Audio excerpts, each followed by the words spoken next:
Hi, parents. It's Robbin McManne here. Thank you for listening to Parenting Our Future, which is in the top 0.5% of all podcasts worldwide. Before we dive into this episode, I want to invite you to join my membership site, the Parent Toolbox. You can join this membership for free. It's at www.parent-toolbox.com. And this is the companion site to my show, Parenting Our Future. In the Parent Toolbox, you will find game-changing tools and resources from both myself and my guest experts who are among some of the top minds in the parenting space. There are over 100 resources to help you navigate screen time, co-parenting, meltdown, teenagers, and so much more. Join today at www.parent-toolbox.com. Now back to the show. And we're talking about a really serious situation right now that is affecting so many children. And let's face it, our children are our future. And so I have Jenell Jones. She's an early education entrepreneur currently operating multiple early learning centers, which specialize in providing high quality learning experiences to children who experience trauma in low income areas. She has expertise with families for the last decade, where she currently hosts private discussions with other foster and adoptive parents on current issues affecting the non-traditional home. Through her life experiences, passion is the source by which she governs herself to make a difference. The goal is not to be perfect, but to assist others in rising through difficulties. Jenell's blueprint for success can be summed up in a few statements. I love this. Be tenacious, be kind, be loving, but most of all, be forgiving. Beautiful. And she's the author of a book called Shattered. So we're here talking about the foster care system, the adoption system that we have. And I just really want to welcome you. Thank you for talking about this. And also thank you for doing the work that you're doing. Thank you. Thank you so much for having me. Yeah. So, you know, you are from Arizona, and my listeners know I'm Canadian and I'm from Vancouver, and so there are some differences in our systems, but there are too many similarities. So this conversation that we're having really does touch upon every area, and it's something that we all need to really be aware of, because these kids are going to be a part of our lives and society. There will be our coworkers, our friends, our, maybe people, in our, that we have relationships with. And so there's a lot of trauma that can happen in an adoptive relationship or foster relationship. And so we're going to talk about all of that first and foremost. So I want you to tell us about your family. What brought you here? What brought you to this work? What does your family look like? So I am the mom of 7 children. Wow. Right. I have 3 that I gave birth to. I have 2 bonus. So my bonus is my daughter that my husband had when we started dating and got married. And then my nephew is also my bonus child. We brought him in when he was in 7th grade, but he's always been a part of my life. And then we adopted 2. So my youngest 2 are adopted. Okay. So that makes up our family of 7. And we reside in Phoenix, Arizona. We are very active with our church. We just do things a big family does. So we're always when my kids were younger, we were always in the midst of everything. We were a family that I was definitely I was not a soccer mom, I was a basketball mom. And, I have my childcare centers. We focus on 0 to 13, but really my work is 0 to 2. I have 2 early Head Start grants in which we provide free childcare for low income children.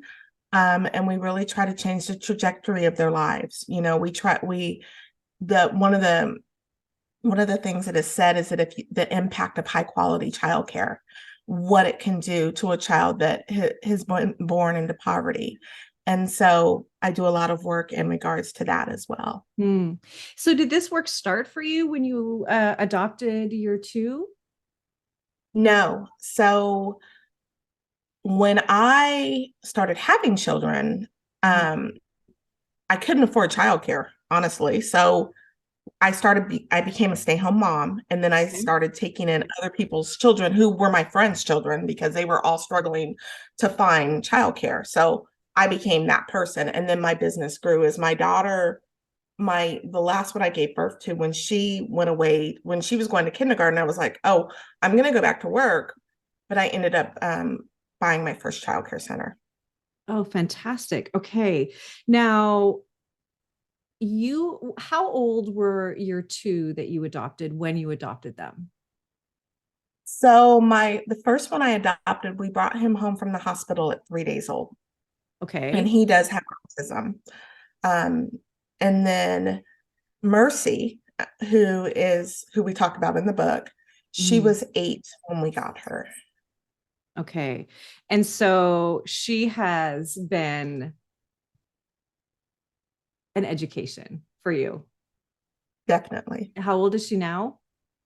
She is now 16. Okay.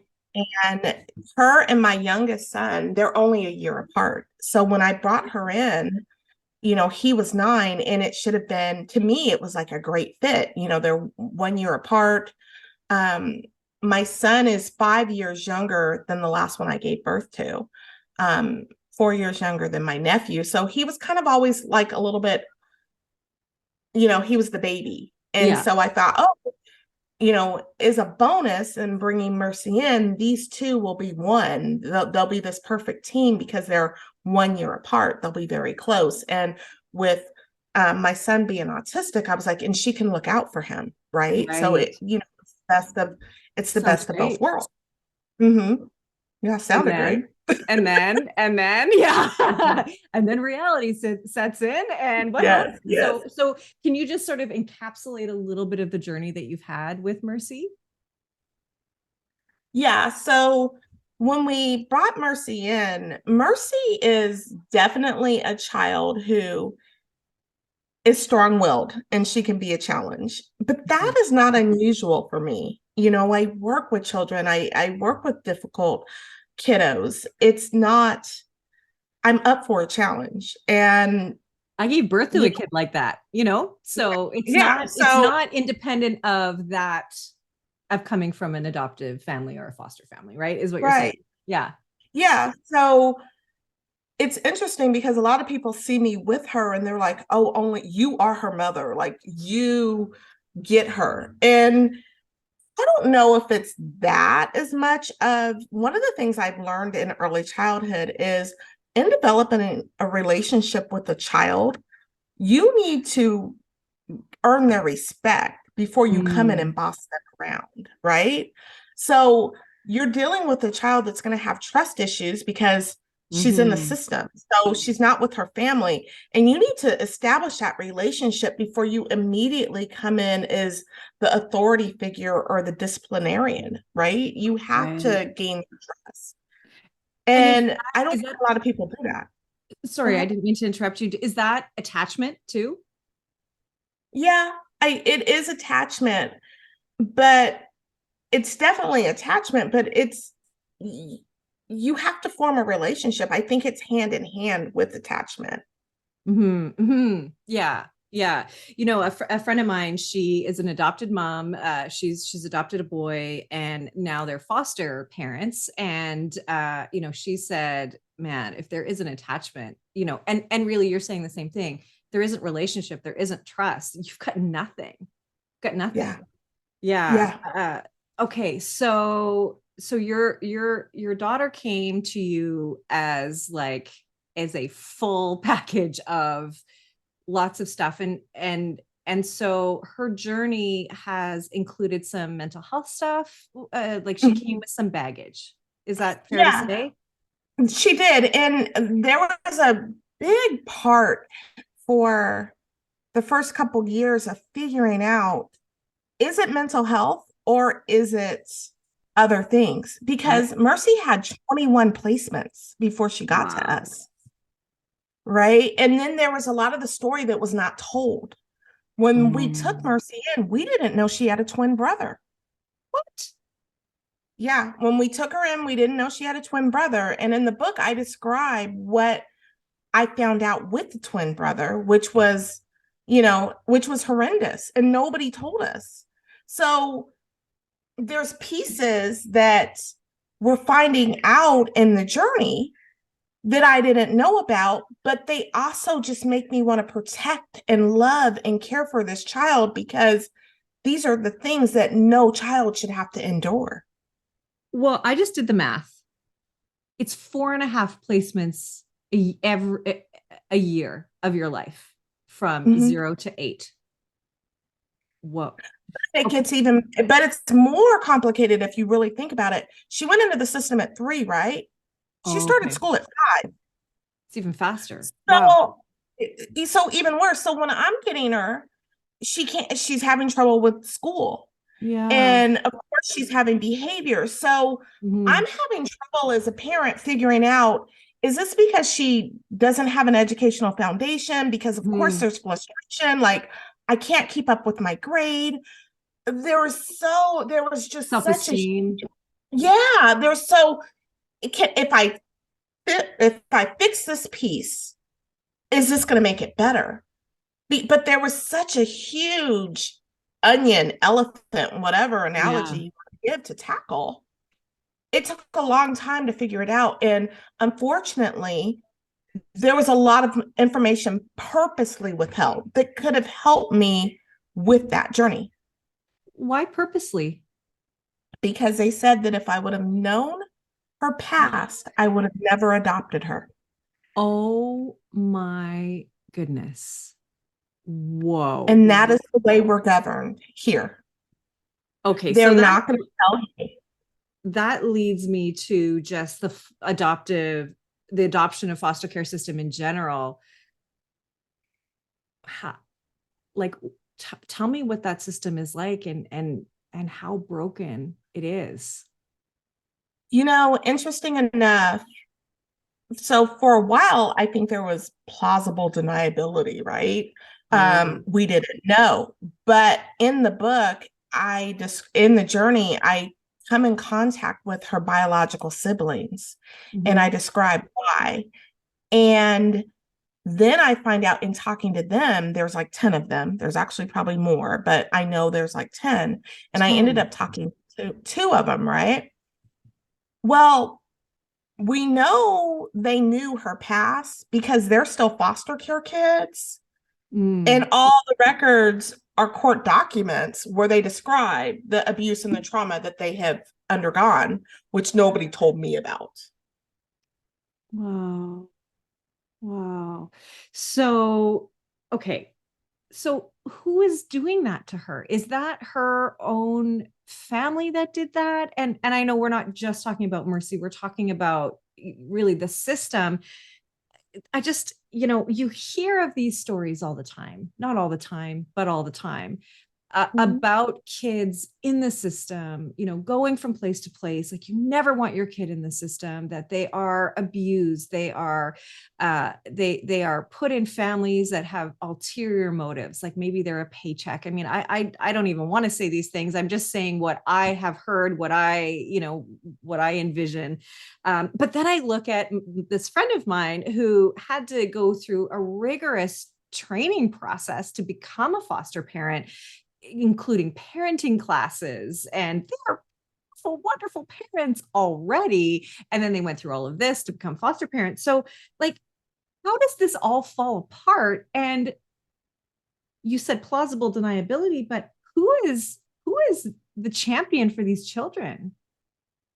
I There's don't so think many there is a questions. champion. I don't think there is a champion. I think that's the problem. So, as a person who owns a couple childcare centers, there's words we use: best practice, whole child, continuity of care, right? Mm. There's training we have to have. Why? Because as parents, when we go off to work, we want the best for our children. Of course. But the problem is, whatever circumstance landed these children into the system, they lost their parent. And Mm. whether that parent was well, most of the time they're not going to be the great model parent anyway, Mm-hmm. correct? I mean, if they've been taken away, we can Fair say enough. that. I think we all can agree. But instead of making it better, I get we can do nothing about what was going on in that child's life before they got there. But we have a responsibility that once we take possession of a child, whatever state, whatever country we're in, that we should make their lives better, or we need to leave them where they were at. If we're not going to Mm. make it better, we should not bring them into the system and continue the abuse. And I think we need protections not only for the children, we need protections for the families. I didn't write my book to discourage adoption, even though it's a very painful, real honest story. I wrote it because the conversation needs to happen. This is not okay. People are not being held accountable. Who's Mm-hmm. making these decisions to do these awful things? You know, when we buy a house in the United States, I don't know about Canada, there's something called disclosure. Yeah. You get to know when there's a flood or if there Yeah. was a fire, if somebody died in the house. But I can adopt a whole person and you get to withhold vital information. Whoa. Good point. Wow. Yeah, and it's punishable if you withhold that the roof is leaky, but Yeah, not punishable if this child comes with extreme trauma. Wow. right. And So, trauma can have a bigger impact on your yeah, family. If you don't know that the child has been exposed to sexual abuse and you're yeah. bringing them to your own children, you're not putting protections in place. Like, how is that okay?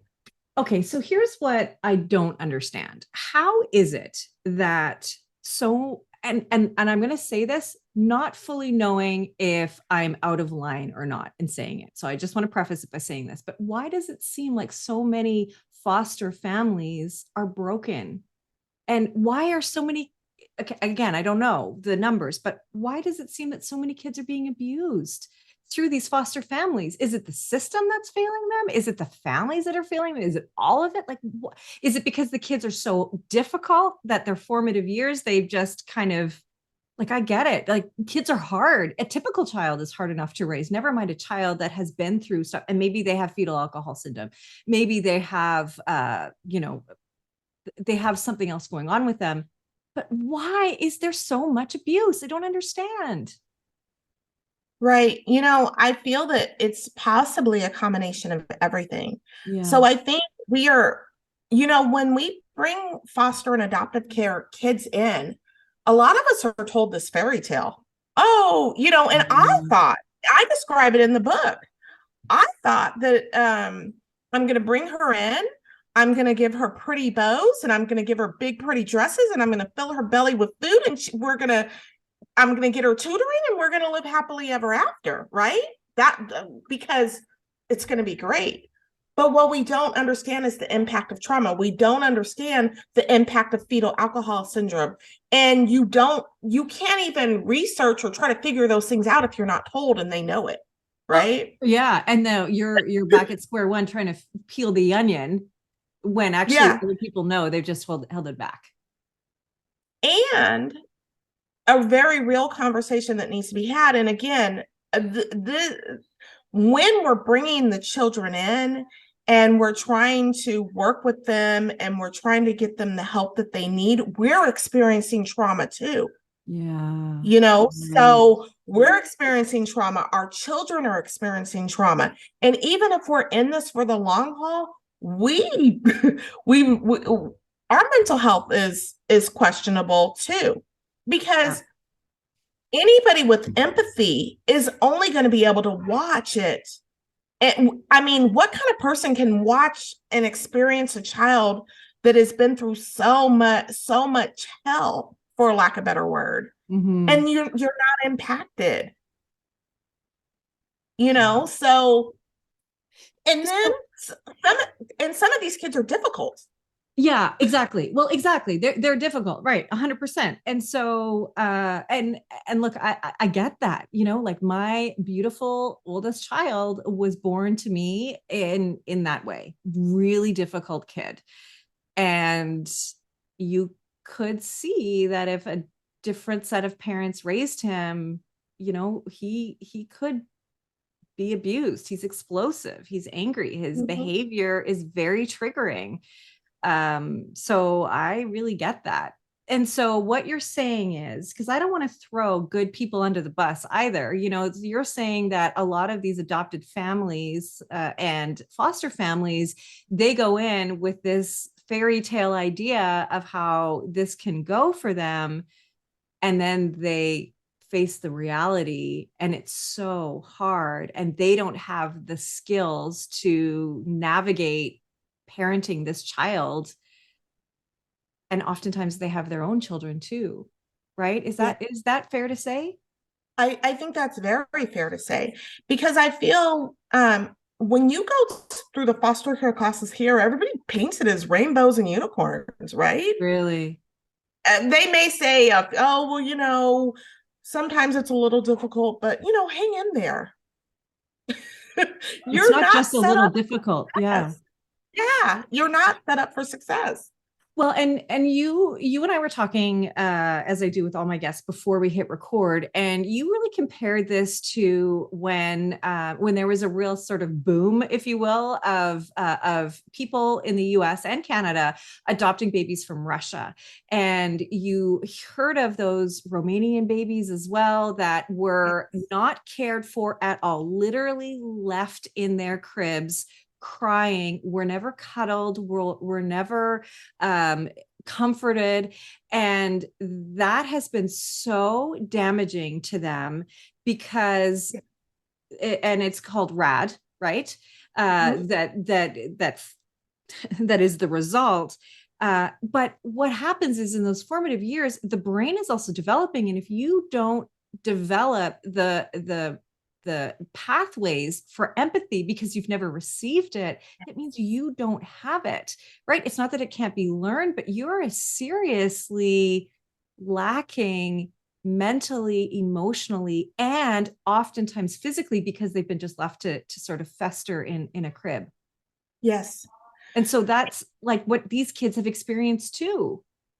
yes. If you are not able to bond with somebody, because my daughter, 21 placements from 3 to 8, right? Who are you attaching to? Who's creating the bond? Yeah. When We're I safe. remember, yeah. And we know those studies about those children. We Mm, know what they did. Maybe we've forgotten. Maybe we need some reminders, right? Of mm. of how bad it was getting when everybody was running over and going to get the kids and bringing them back, and they were like, what do I do with this? But we know what it does, but we're still doing it. We're doing it differently, but we're doing the same thing. That's So we're no devastating to better. hear. That's Yeah, we're no better. devastating. We know better, but we're not doing better. And this really adds up to the ACE score that everybody has, which is your adverse childhood experiences. And we know the higher your ACE score, the more chances are you will live in poverty, be homeless, be incarcerated, be addicted. And we're And we're creating seeing that. that. And We're we're seeing that with seeing, our homeless population, with how many foster and adoptive care kids that are homeless now. We're seeing it. and so you even mentioned this about someone who it was a child who needed mental health care. There wasn't room for them, so the child was put into juvie, Yes. was put in Yes. A child I know jail. in jail. There, we What? house our children that need mental, in the state of Arizona. We house our children that need mental health services in juvenile detention because we can't find placement for them. Because and because their behaviors are so intense that no family will take them. Is that also why? That's awesome. And no hospital will take them. In my journey, I describe it in the book. I'm looking for mental health services for my child. and I'm going, and mind you, I'm using her state insurance and I'm using her private insurance. So Okay. because I adopted her, I had two insurances, which a lot of people don't, right? If you're Yeah. foster, you don't have that. And and I'm trying to do it. I'm looking for like 5-star mental health facilities. Mm, And I'm calling because you are the epitome of trauma, right? You're a trauma. And basically I get there and they're like, no, we can't take her. She's got psychosis. She's got too much trauma. Too much trauma? What do you want, a private school trauma kid? wow. Like, Yeah. who do you want little trauma? You don't want big trauma. So what do we do? You can't find the help. You can't find the services you need. And I'm definitely a person who wants the best for my children. In the end, I was like, if you have no stars, if you have negative stars, just take her because I don't have a choice. What am I going to do to keep Right. myself and my family safe? So So the quality goes down and down and down. It's just like somebody take her. Somebody yeah, take him. somebody take her, Anybody. please. Never mind the best. The best won't take them. Okay, so then I'll just keep going down the list. Yeah. Yeah, and I did state to state, place to place, and nobody wants to take our children. And you just said that because you adopted her, you had insurance, but foster parents don't have insurance. So would they pay out of their pocket if they wanted to get? So we have state insurance Oh, that okay. every in Arizona, every child adopted gets to keep state insurance right until they're 18. But it's not. I haven't had I mean, maybe other people have a better experience, but in my experience, it has not been the greatest. Mm. Except for they do provide mental health services. But what I found is one of the things, when you bring a child in that needs mental health and you've got to find a psychologist or a counselor or whatever, Mhm. it's there's bonds that need to form. There's attachment Yeah, because it's there's true. relationships. And what I found on the state level insurance side is we get a lot of the newer counselors. Mm.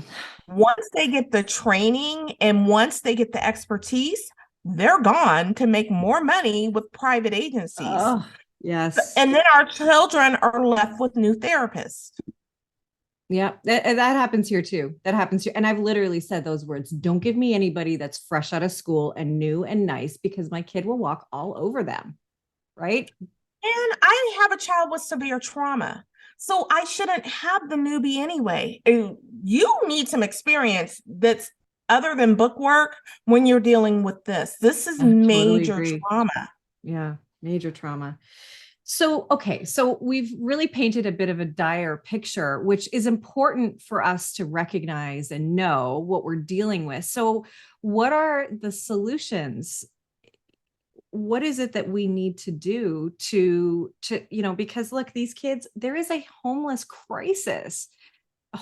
crisis, and there's a mental health crisis, and there's got to be a way to deal with this before it becomes that devastating of a problem, before their life ends early, because that's probably what's going to happen. They'll die because of homelessness, because of drug addiction and overdoses, because of violence and crime. How do we save these children? What do we do? We need to talk about the problem, have real conversations so we can come up with real solutions. This is not a problem that anybody is going to be able to fix. And the issue is that it's been allowed to get this big, right? It's huge now and it's growing. So it's going to continue to get big. And it's more than just them dying, because we may say, oh, I don't need to worry about that. But really, they're putting us at risk too, because Mm. they have mental health issues. What happens when you or your loved one encounters them?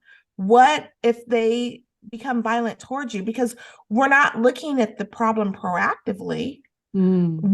They actually say we'll deal with it when it becomes a problem. Well, we'll deal with it when it's necessary. Necessary is criminal activity because we're not picking them up for shoplifting. we're going to pick them up for something bigger. So it's an everybody problem. And Mm. and if it's not an everybody problem, what happens if they have more children and then those children end up in the system and, the cycle is continuing? So Yeah. we have to have real conversations about what's really going on. And we have to hold the powers to be, the people that are over them, accountable.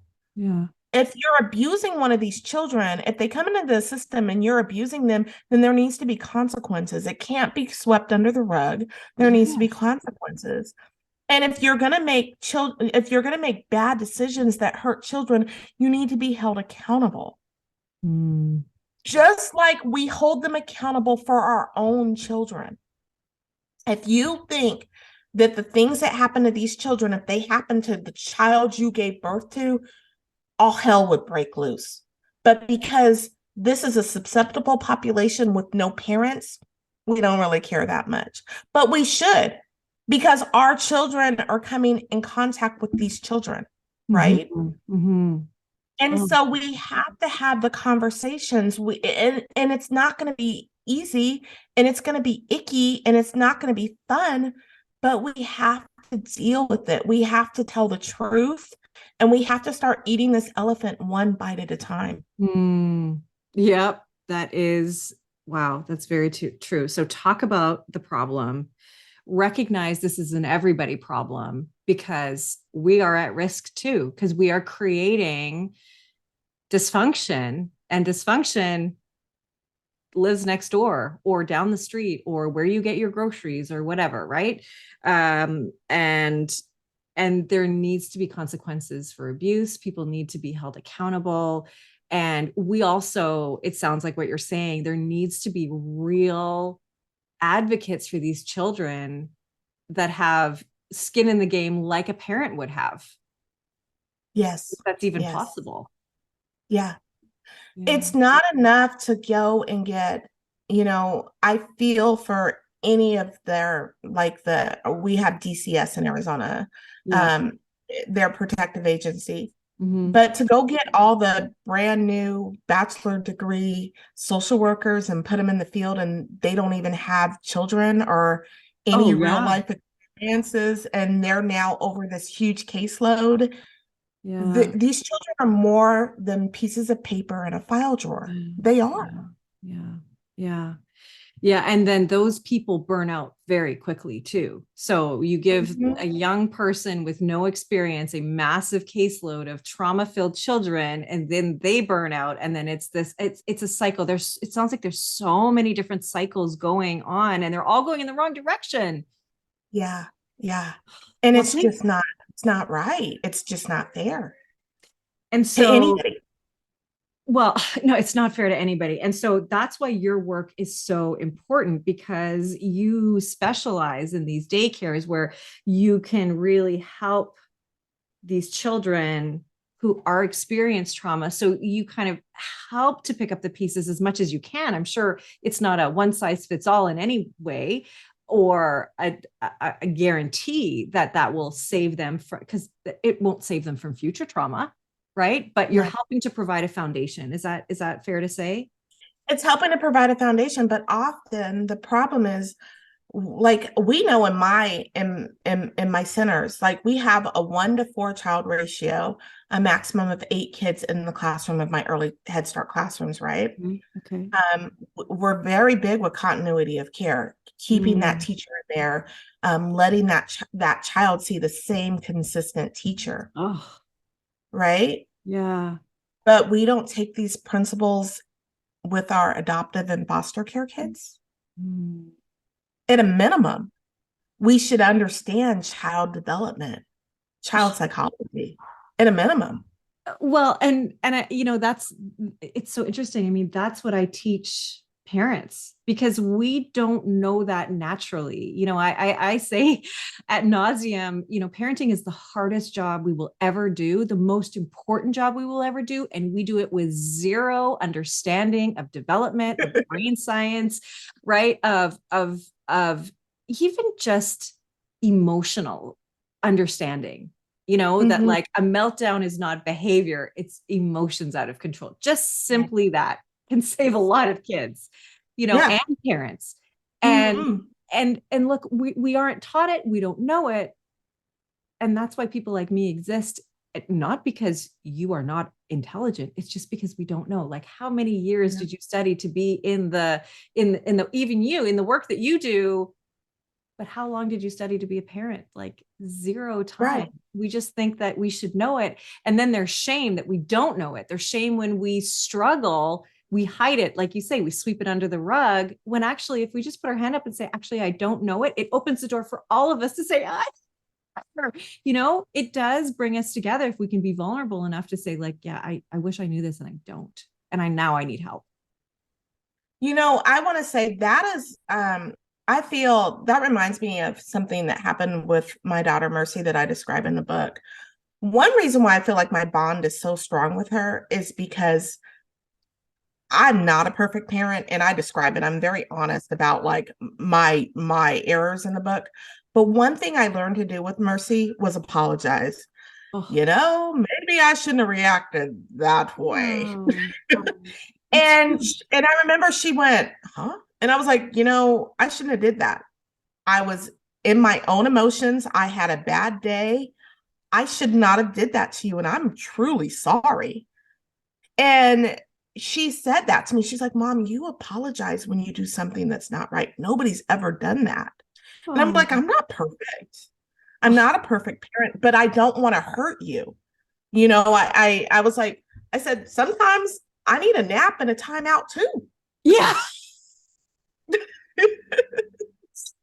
Oh, I love that. Oh my gosh. I might just make a social media post for that because that is just brilliant. I need a nap and a time, you guys. Yeah. Wow. And I mean, let's be honest, you have seven. So that's incredible. And what you're doing for these kids is just really beautiful. So two things I want to leave everybody with. One is, where do we find your book Shattered? So my book Shattered is on my website, JenellJones.com. It's now available also on barnesandnoble.com and amazon.com. Fantastic. Beautiful. And actually, I got one more. How is Mercy now? How is she today? She's still struggling a little bit?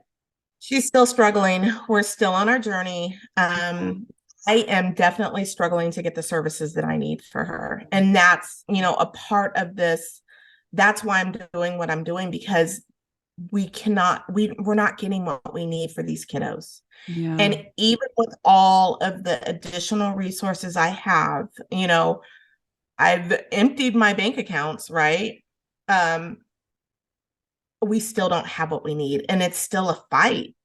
And that's what we have to talk about. Yeah. Well, and that is sort of my I would love for you to leave us with some parting words. What do the people listening need to know? What can they do? What do you want them to know about the situation? I think people really need to know the reality of what a adoptive and a foster care family goes through. Yes, there are great stories, and there are, ones that, we do this to make positive impacts in children's lives.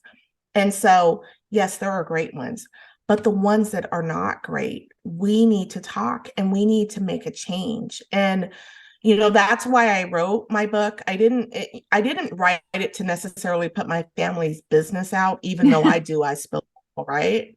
Yeah. I wrote it because I need people to understand what really happens and what can happen to the children and to the families, because it's more than just the impact of the child.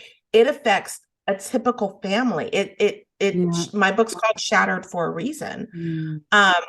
And we need to do something about it, because it's having an effect on a lot of children and future generations even. We've got to do something. We can't be in the countries that we live in and help everybody else, but not help our own children. I completely agree. I completely agree. we've got to take care of our own house first. Yeah. Mhm. And they whether need you help. like, and whether you like it or not, it's going to impact you. And, Mhm. this is called Parenting Our Future, my podcast, because these kids are our future. They And are. we better be really careful about how we're raising them, because the stakes are getting higher and higher in this life, today's day and age. There's a lot of things that our kids are facing that we need to make sure that they're the problem solvers of the future.